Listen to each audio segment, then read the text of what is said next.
amount of infections in the world, just behind Italy and China. The death toll is now the sixth highest in the world. The death toll here in the United States has reached 471. New York has the largest number of cases at nearly 17,000 after seeing a 37.4% spike on Monday. Washington has the second most at nearly 2,000. Of course, states are taking dramatic measures now to try to keep us away from one another because, well, let's face it, people are insisting on kind of a resistance to some of the guidelines and directives issued by cities and counties and states. All weekend long, I saw people up and down my beach where I live in Florida on the water, on the Gulf, supposed to be away from the beaches. One of the homeowners here, who I like a lot, great guy. In fact, he sent me over a bag of toilet paper. Funny guy. And he was saying, hey, you can walk on the beach. There's certain areas of the beach you can go. And I get it. For somebody like him, he has lived his whole life, it seems, on the beach.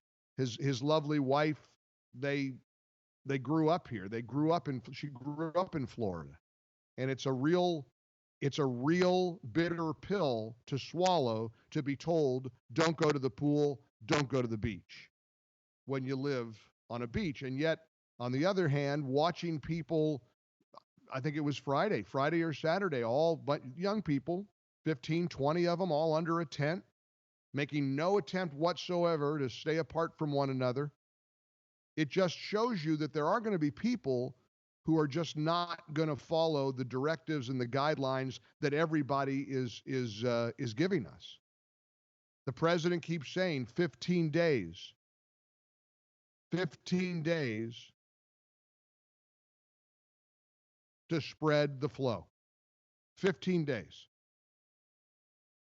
And, we're either going to take it seriously or we're not. And I truly believe most Americans are. The vast majority of Americans are serious. The Democrats right now have decided to take an opportunity to play some political games. And it's stunning. Don't take my word for it. Take Senator Chuck Schumer's word for it. Here's what he said on Saturday about the $1 trillion stimulus plan. 3 days of bipartisan negotiations. These guys had been working round the clock, and they were making progress. Again, just ask Chuck Schumer on the floor of the Senate. We are fighting for a better bill because this bill will have an effect for a very, very long time.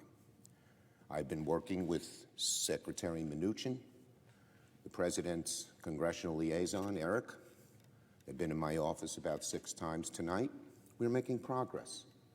I think there's a good chance we'll have an agreement. But we don't need artificial deadlines. Okay, let's not have any artificial deadlines. You're making progress. You're coming to an agreement. That's great news. I saw that and I said, hallelujah. The Democrats and the Republicans are working together to get cash into the bank accounts of people who are struggling, people who are out of work, people who are unable to make a living. And then Nancy Pelosi flew in, the Speaker of the House, nothing to do with the Senate, but the Speaker of the House came into town. She flew in from San Francisco, undoubtedly on her private jet, arrived in Washington, took one look at the progress they had made, and essentially did the same thing to the bipartisan stimulus plan that she did to President Trump's State of the Union. Tore it into pieces, ripped it into pieces, said no. Suddenly, Chuck Schumer has a change of tune. All of a sudden, he's singing a different song. Cut 13. This is after Nancy Pelosi arrived. Legislation has many problems. At the top of the list, it includes a large corporate bailout or significant shortfalls of money that our hospitals, states, cities, and medical workers desperately needed. All of a sudden, the bill has lots of problems. They had been making progress. Nancy Pelosi came in and said, no. We don't like this. It's a windfall. There's a slush fund for corporate America.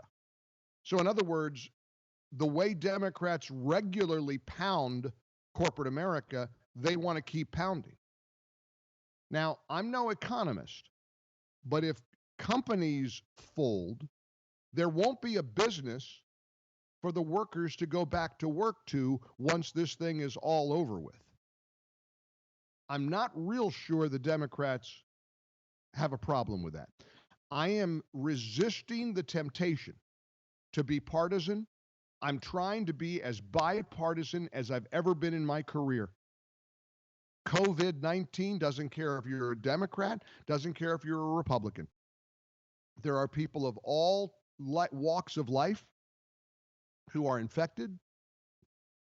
America has essentially shut down. We're going to be at a point, I predict, by the end of this week, where the only stores that are even remotely open are grocery stores, banks, and pharmacies.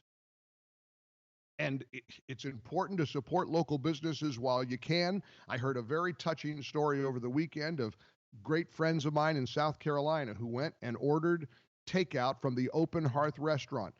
Old Jimmy Melahess, his wife Paula Starr, I have frequented that restaurant for many, many years. And while their dining area is closed, they are open for carryout. You can go to the Open Hearth. You can go take the food away. That's happening in restaurants all over the country. Joey told me that when he went into the restaurant to pick up the food, the whole staff was so grateful and so appreciative. You know, this is neighbor helping neighbor, people looking for work right now, and you want to be safe. You want to do social distancing, 15 days to slow the spread, as we're told over and over and over again. Now is not the time for political gamesmanship. And they're going to do another pass. I have got to believe that Nancy Pelosi and the Democrats are hearing the rage of worried Americans loud and clear. If the Republicans have to give them an exit ramp, give them an exit ramp. If they got to save a little bit of face, let them save a little face. These are not ordinary times. And it's not business as usual. And that goes for me too. I'm not going to sit here and bash away and howl at the moon and bang my fists on the table about the obstinance of the Democrats. I am going to pray that they come together and start helping the American people, because the American people need it. Welcome into our special coverage again, COVID-19. It's Monday, March the 23rd, 2020, in the ReliefFactor.com studios. Our lines are already jammed, as they have been every day all throughout this entire siege. It's a national emergency. There's no question. The president saying after 15 days, we will take another look and see what direction we're going to go. We've got reason for hope and optimism. Has to do with this anti-malaria drug, and there are some profound stories being shared that I want to share with you, including a Los Angeles man who says this anti-malaria drug, I was at death's door. They gave me the drug cocktail, the combination, and off-label. It's not meant for this. He said he woke up feeling as good as he's ever felt. There is like some serious reason to be excited about hydroxychloroquine. Going to tell you all about that and more coming up on the Mike Gallagher Show. Our number, if you'd like to join us, 1-800-655-MIKE. Press 1 to come on air with us. Press 2 to leave a voicemail message. You can always text message your comments to us at the MyPillow text line, which is also 800-655-MIKE. We're going to get through this together. We will defeat this thing.